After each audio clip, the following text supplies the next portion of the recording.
좋으신 주님의 은총과 평화가 어려운 시기를 보내고 있는 우리 모든 성도님들과 함께 하시기를 빕니다.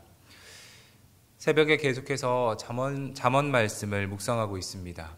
잠언의 지혜자는 지혜를 얻으라고 그렇게 가르칩니다. 여기서 지혜는 처세술이 아닙니다. 세상을 잘 살아가는 방법도 아닙니다. 잠언의 지혜자가 말하는 지혜는 하나님을 경외하는 것입니다. 하나님의 주되심을 인정하고 그분의 가르침에 순종하는 것이 지혜입니다. 그렇다면 지혜로운 사람은 그분의 말씀대로 살아가는 사람입니다. 반면에 어리석은 사람은 하나님의 가르침대로 살지 않는 사람입니다. 가르침에서 벗어나 악을 행하고 탐욕을 즐기면서 자기의 만족만을 위해서 사는 사람이 어리석은 사람이요 곧 악한 사람입니다. 오늘 본문은 악한 사람에 대해 경계의 말씀을 하고 있습니다. 여러분, 악의 근원이 무엇일까요? 왜 인간은 악을 행하면서 살게 되는 것일까요? 악한 일을 저지르고 벌을 받았지만 왜 또다시 악을 행하는 사람들은 그 속에 무엇이 있기 때문에 다시 악을 행하는 것일까요? 악을 행하면서 살면 그 사람은 행복할까요? 세상의 모든 단체나 기관은 의를 장려하고 악을 징계합니다. 악을 행했다고 칭찬하고 상 주는 곳은 없습니다. 반대로 악을 행하면 잡아다가 벌을 줍니다. 그런데도 악을 행하는 사람들이 끊이지 않고 오히려 늘어나는 이유는 무엇일까요? 인간의 내면에는 의와 악이 동시에 존재합니다. 각 개인의 차이는 있을 수 있겠지만 의만 가진 사람도 없고 또 그렇다고 해서 악이 전부인 사람도 없습니다. 아무리 선한 사람이라도 악의 유혹을 싸워야 되고 아무리 악한 사람이라도 자신의 악이 기쁘지만은 않을 것입니다. 인간은 누구나 의인이 될 수도 있고 악인이 될 수도 있습니다. 결국 의인이 될 것인지 악인이 될 것인지는 자신 스스로가 선택하는 것입니다. 본문의 지혜자에 의하면 악을 행하는 자들은 결코 떳떳하지 않습니다. 그들은 눈짓을 하며 발로 뜻을 보이며 손가락질로 서로 사인을 보냅니다. 악을 도모하는 일은 비밀리에 또는 다른 사람들이 알지 못하도록 하는 것입니다. 감출 것 없이 사는 사람이 참 행복한 사람인 것인데 악인들은 감출 것이 너무나도 많습니다. 그들은 악을 감추는 데 탁월합니다. 숨겨진 악이 밝혀지는 영화나 TV 프로가 많이 나오는 것도 바로 이러한 사실들을 기반으로 하고 있습니다. 모든 악이 벌을 받는 것이 아니기 때문에 그리고 모든 악이 다 붙잡히는 것이 아닙니다. 악인들은 그들의 악을 감추는 데 탁월하고 그렇기 때문에 그들은 악을 행하는 데 주저함이 없습니다. 모든 악이 벌을 받지 않는 또 다른 이유는 악인이 더 큰 힘을 가지고 있을 때가 많기 때문입니다. 그래서 그들은 의인과 악인 중에서 악인이 되기를 선택하고 악을 행하는 데 담대합니다. 그러나 지혜자는 악을 멀리하라고 충고합니다. 악인이 되는 것은 재앙을 초래하는 일입니다. 아무리 잘 감추었어도 또 벌을 받지 않을 만큼 아무리 강한 힘을 가지고 있더라도 결국에는 그 악에 대한 심판을 피할 수가 없기 때문입니다. 왜냐하면 하나님이 악을 미워하시기 때문에 그렇습니다. 지혜자는 하나님이 미워하시는 것이 6, 7가지가 있는데 교만한 눈과 거짓된 혀와 무죄한 자의 피를 흘리는 손과 빨리 악으로 달려가는 발, 그리고 거짓을 말하는 망령된 증인과 형제 사이를 이간하는 자라고 열거하고 있습니다.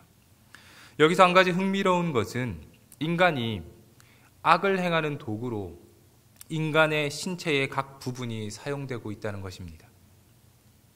또한 이것은 12절부터 14절에 불량하고 악한 자의 행실과도 서로 연결이 되어지고 있습니다. 하나님이 미워하시는 것이 결국 악한 자의 행실이라는 것입니다. 악한 자는 자신의 신체를 악을 행하는 데 사용합니다. 사도 바울은 우리의 몸이 성전이고 하나님의 성령이 우리 안에 거하신다고 가르칩니다. 고린도전서 6장 19절 20절 말씀을 제가 읽어보겠습니다. 너희 몸은 너희가 하나님께로부터 받은 바 너희 가운데 계신 하나님의 성전인 줄을 알지 못하느냐. 너희는 너희 자신의 것이 아니라 값으로 산 것이 되었으니 그런즉 너희 몸으로 하나님께 영광을 돌리라. 아멘.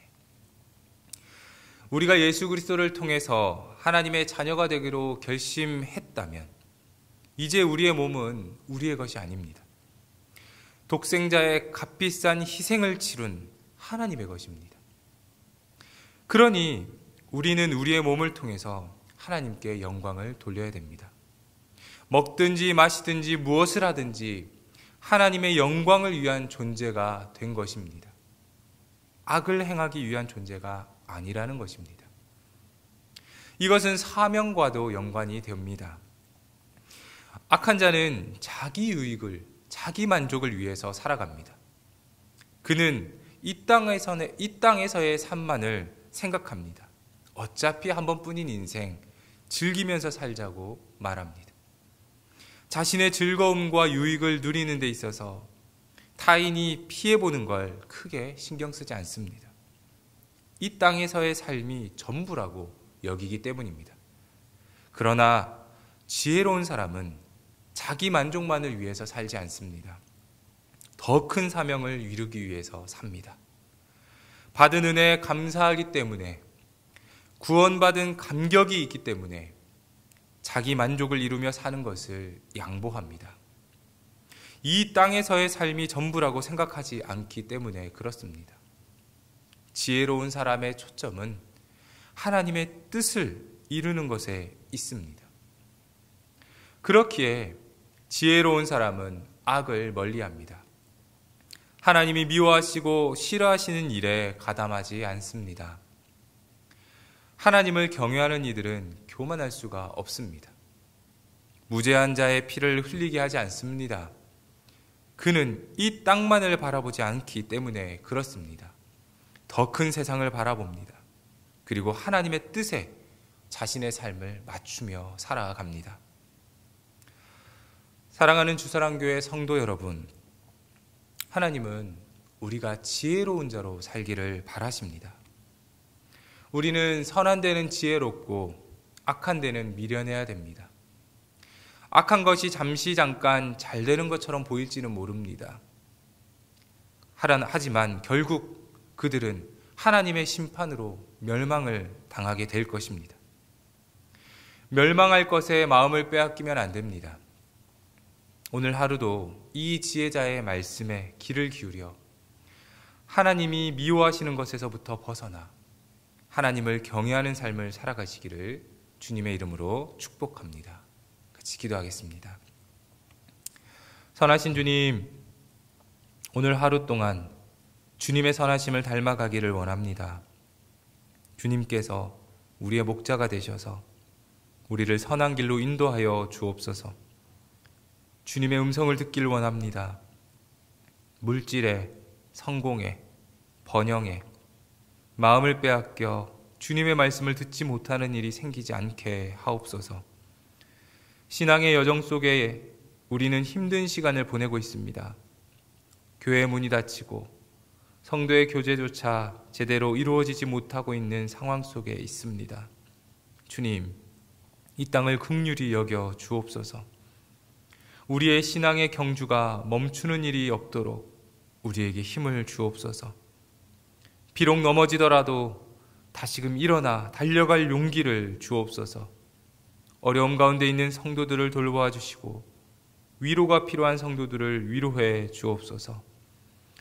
주님께서 우리 교회에 세우신 담임 목사님께 은혜 주셔서 말씀과 사랑으로 교회와 성도들을 세우게 하시고 성령의 충만함과 구령의 열정을 더하여 주옵소서. 영육간에 강건케 하셔서 사역하시는데 어려움 없게 하옵소서. 돕는 교육자들과 간사님 및 직분자들에게 헌신의 마음, 사랑의 마음 주셔서 주님의 몸된 교회를 더욱 사랑으로 섬기게 하옵소서. 모든 말씀 우리 주 예수 그리스도의 이름으로 기도합니다. 아멘.